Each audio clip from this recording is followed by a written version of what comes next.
je. Kau ni. Kau nak pergi blind date, kau nak try blind date. Asal pula aku yang kena ikut sekali? Mak aku tak bagi dating berdua lah. Dia kata tak manis. Kau tak payah nak menipu dah. Kalau mak kau tahu kau nak pergi blind date ni, tak ada dia nak bagi.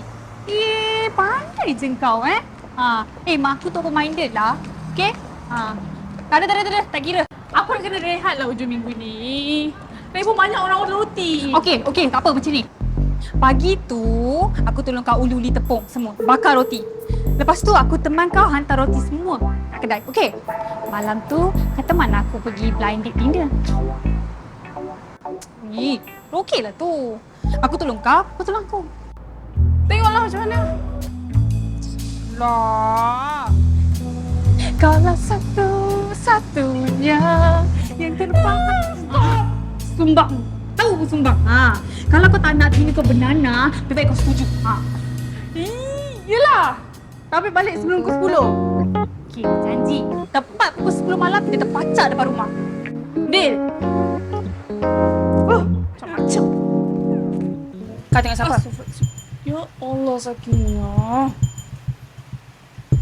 Ada mamat ni seorang macam... Macam apa?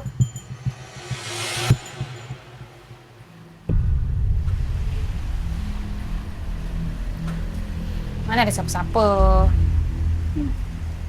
Dah pergi dah. Kenapa? Kau rasa tu orang suruhan ex kau? Entahlah.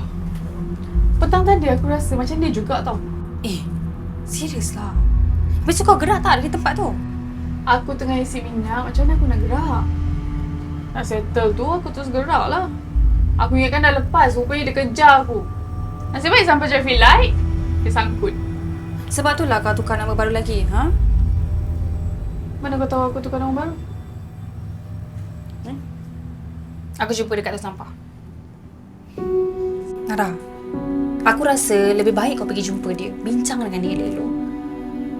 Sebab bila kau nak tukar-tukar nombor ni, nombor kau tu dah sasah ada dekat atas semua roti tu. Bukan ada nama aku pun kat atas roti tu. Dia tak tahulah tu nama aku. Mana kau tahu? Kau sendiri cakap dengan